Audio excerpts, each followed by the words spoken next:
आज हम आपको बताने जा रहे हैं कैसे शख्स के बारे में जो न सिर्फ दुबई के क्राउन प्रिंस हैं बल्कि अपनी शाही जिंदगी, रोमांचक शौक और सोशल मीडिया पॉपुलैरिटी के लिए भी पूरी दुनिया में जाने जाते हैं। जी हां, हम बात कर रहे हैं दुबई के युवराज यानी शेख हमदान बिन मोहम्मद अल मक्तूम की, जो आज से भारत के दौरे पर हैं। ये उनका पहला आधिकारिक भारत दौरा होगा और इस दौरान कई अहम समझौते भी किए जाएंगे। भारत दौरे की पूरी जानकारी। शेख हमदान सिर्फ दुबई के युवराज ही नहीं बल्कि यूएई के उप प्रधानमंत्री और रक्षा मंत्री भी हैं। उनके साथ एक बड़ा व्यापारिक प्रतिनिधिमंडल और कई मंत्री भी भारत आ रहे हैं। इस दौरे की खास बात यह है कि पीएम नरेंद्र मोदी उनके सम्मान में खास लंच का भी आयोजन कर रहे हैं। दुबई के प्रिंस और उनकी लाइफस्टाइल। अब जरा शेख हमदान के बारे में थोड़ा और जान लेते हैं। दुबई उसकी ऊंची ऊंची इमारतों, लग्जरी लाइफस्टाइल और एडवांस टेक्नोलॉजी के लिए जाना जाता है, लेकिन इसके साथ ही वहां का नेतृत्व भी इसे खास बनाता है। शेख हमदान सिर्फ एक राजनेता ही नहीं बल्कि वो एक कवि, एथलीट और सोशल मीडिया आइकॉन भी हैं। उनकी पर्सनालिटी और सोच उन्हें न सिर्फ यूएई बल्कि पूरे विश्व में लोकप्रिय बनाती है। जन्म और शिक्षा। 14 नवंबर 1982 को जन्मे शेख हमदान दुबई के शासक शेख मोहम्मद बिन राशिद अल मक्तूम के बेटे हैं। उन्होंने यूनाइटेड किंगडम की लंदन स्कूल ऑफ इकोनॉमिक्स और रॉयल मिलिट्री एकेडमी सैंडहर्स्ट में अपनी पढ़ाई पूरी की। साल 2008 में उन्हें दुबई का क्राउन प्रिंस घोषित किया गया था। नेटवर्थ और शाही शौक।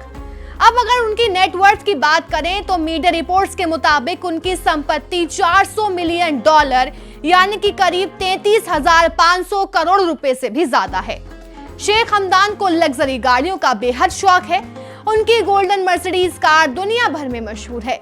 इसके अलावा उनके पास फरारी, लैम्बोर्गिनी, सुपर यॉट और प्राइवेट जेट भी है। दुबई में उनके कई शाही महल और फार्म हाउस हैं, जहां 1000 से ज्यादा घोड़े, 120 ऊंट और कई बड़ी बिल्लियां भी रहती हैं। Social media popularity.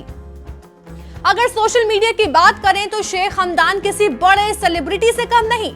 इंस्टाग्राम पर उनके 16 मिलियन से भी ज्यादा फॉलोअर्स हैं। वो अपनी शाही जिंदगी, एडवेंचर और फैमिली मोमेंट्स को अक्सर सोशल मीडिया पर शेयर करते नजर आते हैं। फजा नाम क्यों? आपको जानकर हैरानी होगी कि शेख हमदान को लोग फजा नाम से भी जानते हैं। इस अरबी शब्द का मतलब होता है मदद करने वाला। वो अरबी में कविताएं लिखते हैं और इस नाम से उन्हें पूरी दुनिया में पहचाना जाता है। उनकी कविताएं प्रेम, प्रकृति और देशभक्ति जैसे विषयों पर आधारित होती है। एडवेंचर और खेलों का शौक। शेख हमदान सिर्फ एक शासक ही नहीं बल्कि एक प्रोफेशनल एथलीट भी हैं। वो घुड़सवारी में माहिर हैं और उन्होंने कई अंतर्राष्ट्रीय टूर्नामेंट्स में जीत दर्ज की। इसके अलावा उन्हें स्काई डाइविंग, साइकिलिंग और ड्राइविंग का भी काफी शौक है। बेटी का नाम क्यों रखा हिंद? शेख हमदान की पारिवारिक भावनाएं भी लोगों को काफी आकर्षित करती हैं। हाल ही में उन्होंने अपनी बेटी का नाम हिंद रखा, जो उनकी मां शेखा हिंद बिन मक्तूम बिन जुमा अल मक्तूम के सम्मान में रखा गया। इस फैसले ने सोशल मीडिया पर खूब सुर्खियां भी बटोरी थी। भारत दौरे का महत्व। अब सवाल ये है कि उनका भारत दौरा क्यों खास है। इस दौरान वो पीएम नरेंद्र मोदी से मिलेंगे और भारत के साथ व्यापार और निवेश को लेकर कई महत्वपूर्ण समझौते करेंगे। ये दौरा दोनों देशों के संबंधों को और मजबूत बनाने की दिशा में एक अहम कदम साबित हो सकता है।